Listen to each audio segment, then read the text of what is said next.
भगवान शिव के लिंग एवं साकार विग्रह की पूजा के रहस्य तथा महत्व का वर्णन।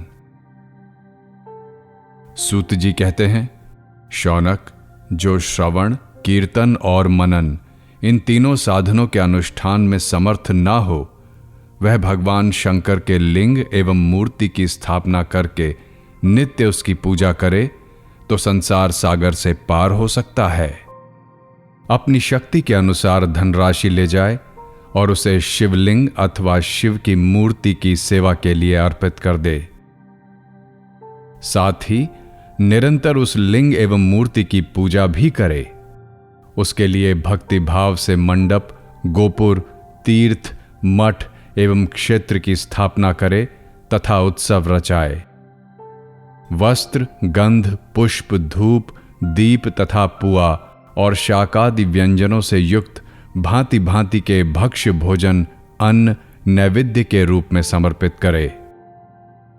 छत्र, ध्वजा, व्यंजन, चामर तथा अन्य अंगों सहित राजोपचार की भांति सब सामान भगवान शिव के लिंग एवं मूर्ति को चढ़ाए। प्रदक्षिणा, नमस्कार तथा यथाशक्ति जप करे। आवाहन से लेकर विसर्जन तक सारा कार्य प्रतिदिन भक्ति भाव से संपन्न करे। इस प्रकार शिवलिंग अथवा शिव मूर्ति में भगवान शंकर की पूजा करने वाला पुरुष श्रवणादि साधनों का अनुष्ठान ना करे तो भी भगवान शिव की प्रसन्नता से सिद्धि प्राप्त कर लेता है। पहले के बहुत से महात्मा पुरुष लिंग तथा शिव मूर्ति की पूजा करने मात्र से भवबंधन से मुक्त हो चुके हैं। ऋषियों ने पूछा, मूर्ति में ही सर्वत्र देवताओं की पूजा होती है, लिंग में नहीं, परंतु भगवान शिव की पूजा सब जगह मूर्ति में और लिंग में भी क्यों की जाती है? सूत जी ने कहा, मुनीश्वरों, तुम्हारा यह प्रश्न तो बड़ा ही पवित्र और अत्यंत अद्भुत है। इस विषय में महादेव जी ही वक्ता हो सकते हैं। दूसरा कोई पुरुष कभी और कहीं भी इसका प्रतिपादन नहीं कर सकता। इस प्रश्न के समाधान के लिए भगवान शिव ने जो कुछ कहा है और उसे मैंने गुरुजी के मुख से जिस प्रकार सुना है, उसी प्रकार क्रमशः वर्णन करूंगा। एकमात्र भगवान शिव ही ब्रह्म रूप होने के कारण निष्कल, निराकार कहे गए हैं। रूपवान होने के कारण उन्हें सकल भी कहा गया है। इसलिए वे सकल और निष्कल दोनों हैं। शिव के निष्कल, निराकार होने के कारण ही उनकी पूजा का आधारभूत लिंग भी निराकार ही प्राप्त हुआ है, अर्थात शिवलिंग शिव के निराकार स्वरूप का प्रतीक है। इसी तरह शिव के सकल या साकार होने के कारण उनकी पूजा का आधारभूत विग्रह साकार प्राप्त होता है, अर्थात शिव का साकार विग्रह उनके साकार स्वरूप का प्रतीक होता है। सकल और अकल रूप होने से ही वे ब्रह्म शब्द से कहे जाने वाले परमात्मा हैं। यही कारण है कि सब लोग लिंग निराकार और मूर्ति साकार दोनों में ही सदा भगवान शिव की पूजा करते हैं। शिव से भिन्न जो दूसरे दूसरे देवता हैं, वे साक्षात ब्रह्म नहीं है। इसलिए कहीं भी उनके लिए निराकार लिंग नहीं उपलब्ध होता।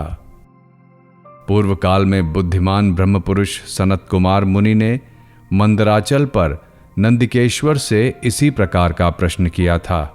भगवन, शिव से भिन्न जो देवता हैं, उन सब की पूजा के लिए सर्वत्र प्रायः वेर मूर्ति मात्र ही अधिक संख्या में देखा और सुना जाता है।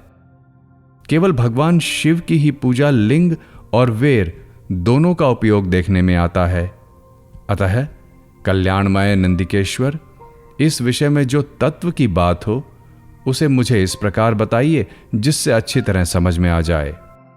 नंदिकेश्वर ने कहा, निष्पाप ब्रह्म कुमार, आपके इस प्रश्न का हम जैसे लोगों के द्वारा कोई उत्तर नहीं दिया जा सकता, क्योंकि यह गोपनीय विषय है और लिंग साक्षात ब्रह्म का प्रतीक है।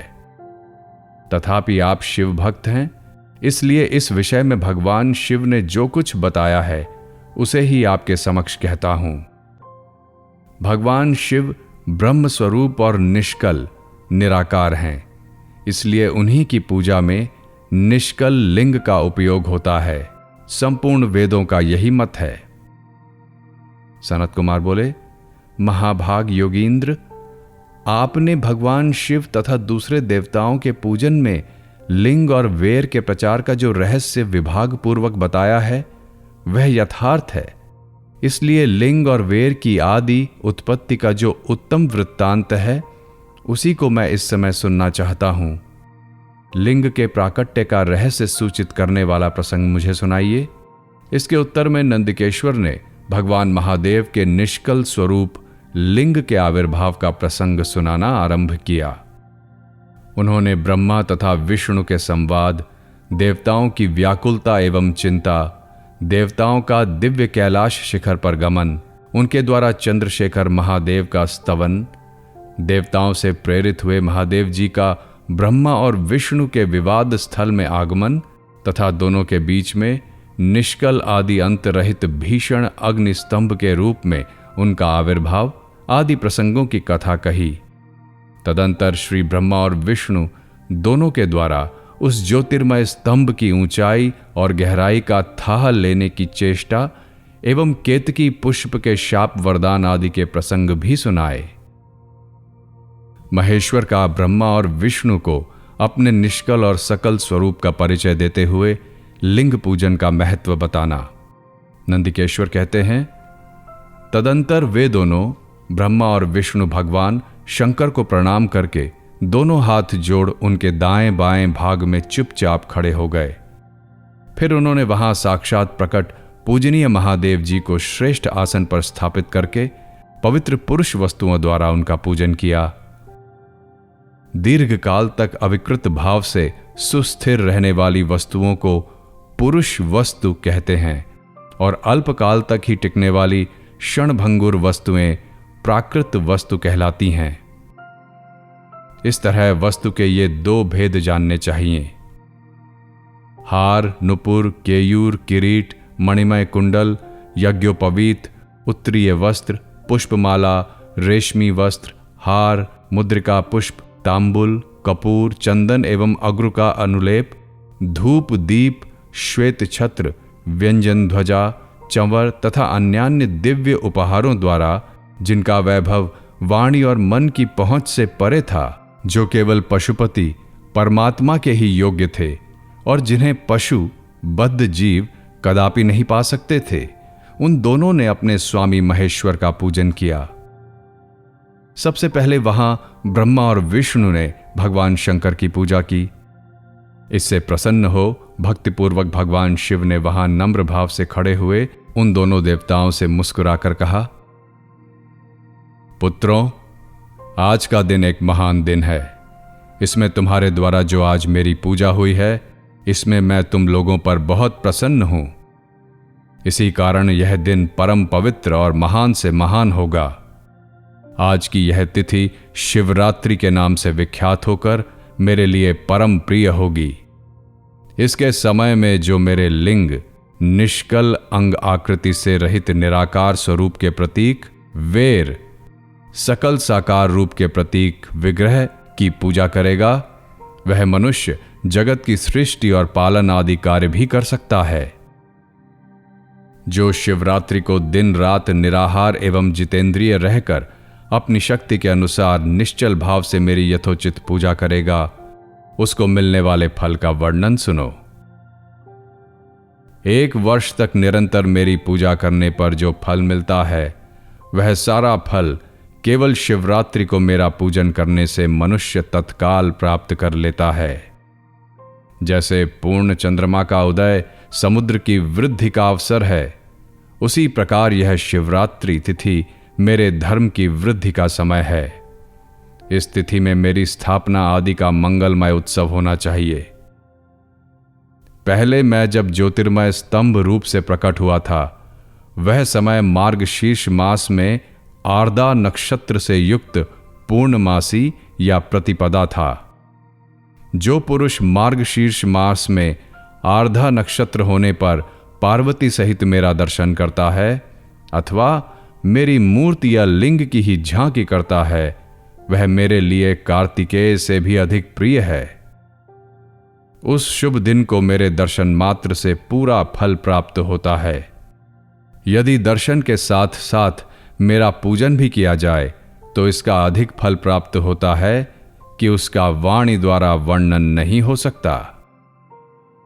वहां पर मैं लिंग रूप से प्रकट होकर बहुत बड़ा हो गया था, अतः उस लिंग के कारण यह भूतल लिंग नाम के स्थान से प्रसिद्ध हुआ। जगत के लोग इसका दर्शन और पूजन कर सकें, इसके लिए यह अनादि और अनंत ज्योति स्तंभ अथवा ज्योतिर्मय लिंग अत्यंत छोटा हो जाएगा। यह लिंग सब प्रकार के भोग सुलभ कराने वाला तथा भोग और मोक्ष का एकमात्र साधन है। इसका दर्शन, स्पर्श और ध्यान किया जाए तो यह प्राणियों को जन्म और मृत्यु के कष्ट से छुड़ाने वाला है। अग्नि के पहाड़ जैसा जो ये शिवलिंग यहां प्रकट हुआ है, इसके कारण यह स्थान अरुणाचल नाम से प्रसिद्ध होगा। यहां अनेक प्रकार के बड़े बड़े तीर्थ प्रकट होंगे। इस स्थान में निवास करने या मरने से जीवों का मोक्ष तक हो जाएगा। मेरे दो रूप हैं, सकल और निष्कल। दूसरे किसी के ऐसे रूप नहीं हैं। पहले मैं स्तंभ रूप से प्रकट हुआ, फिर अपने साक्षात रूप से। ब्रह्म भाव मेरा निष्कल रूप है और महेश्वर भाव सकल रूप है। ये दोनों मेरे ही सिद्ध रूप हैं। मैं ही परब्रह्म परमात्मा हूं। कला युक्त और अकल मेरे ही स्वरूप हैं। ब्रह्म रूप होने के कारण मैं ईश्वर भी हूं। जीवों पर अनुग्रह आदि करना मेरा कार्य है। ब्रह्मा और केशव, मैं सबसे बृहत और जगत की वृद्धि करने वाला होने के कारण ब्रह्म कहलाता हूं। सर्वत्र समरूप से स्थित और व्यापक होने से मैं ही सबका आत्मा हूं।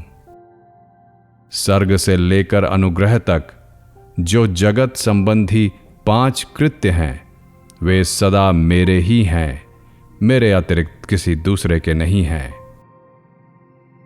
पहले मेरी ब्रह्म रूपता का बोध कराने के लिए निष्कल लिंग प्रकट हुआ था। फिर अज्ञात ईश्वरत्व का साक्षात्कार कराने के निमित्त मैं साक्षात जगदीश्वर ही सकल रूप में तत्काल प्रकट हो गया। अतः मुझ में जो ईशत्व है उसे ही मेरा सकल रूप जानना चाहिए, तथा जो यह मेरा निष्कल स्तंभ है वह मेरे ब्रह्म रूप का बोध कराने वाला है। यह मेरा ही लिंग है। तुम दोनों प्रतिदिन यहां रहकर इसका पूजन करो। यह मेरा ही स्वरूप मेरे सामीप्य की प्राप्ति कराने वाला है। लिंग और लिंगी में नित्य अभेद होने के कारण मेरे इस लिंग का महान पुरुषों को भी पूजन करना चाहिए। यदि एक के बाद दूसरे शिवलिंग की भी स्थापना कर दी गई, तब तो उपासक को फल स्वरूप से मेरे साथ एकत्व रूप फल प्राप्त होता है। प्रधानतया शिवलिंग की ही स्थापना करनी चाहिए। मूर्ति की स्थापना उसकी अपेक्षा गौण कर्म है। शिवलिंग के अभाव में सब ओर से सवेर मूर्ति युक्त होने पर भी वह स्थान क्षेत्र नहीं कहलाता।